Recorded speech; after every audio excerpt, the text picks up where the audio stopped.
Can you work and receive Social Security? Well, it depends. Most people know that there is an earnings limit if you take your own Social Security benefit and earn an income. But what about that child and care spousal benefit that we've been talking a lot about? Social Security imposes an earnings limit on how much money can be earned while receiving Social Security before full retirement age, and that's the key. At or after full retirement age, there is no earnings limit. For most people, that's age 67. Before full retirement age, if you earn more than $23,400, Social Security will reduce your Social Security benefit by $1 for every $2 you earn. In other words, by half.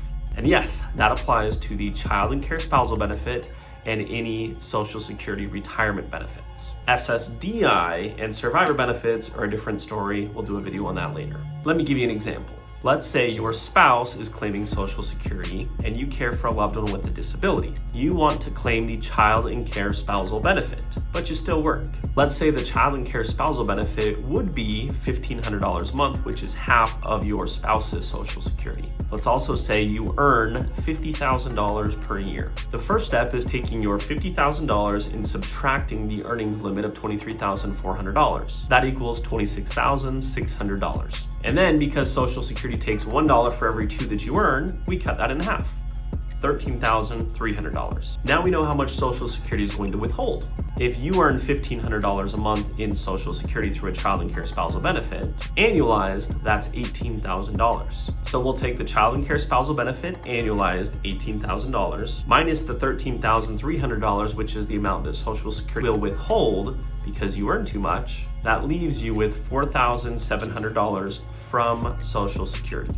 So instead of getting $18,000 like you would have, you're only going to get $4,700 because you're over the earnings limit.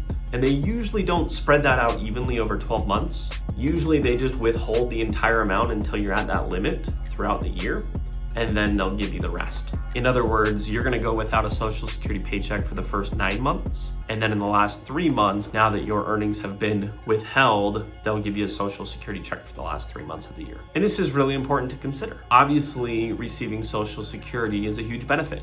But if you're not going to get a whole lot because you're earning more, probably doesn't make sense to take it. Crucial consideration as you start looking at when to take Social Security, either for yourself or for a child and care spousal benefit or otherwise.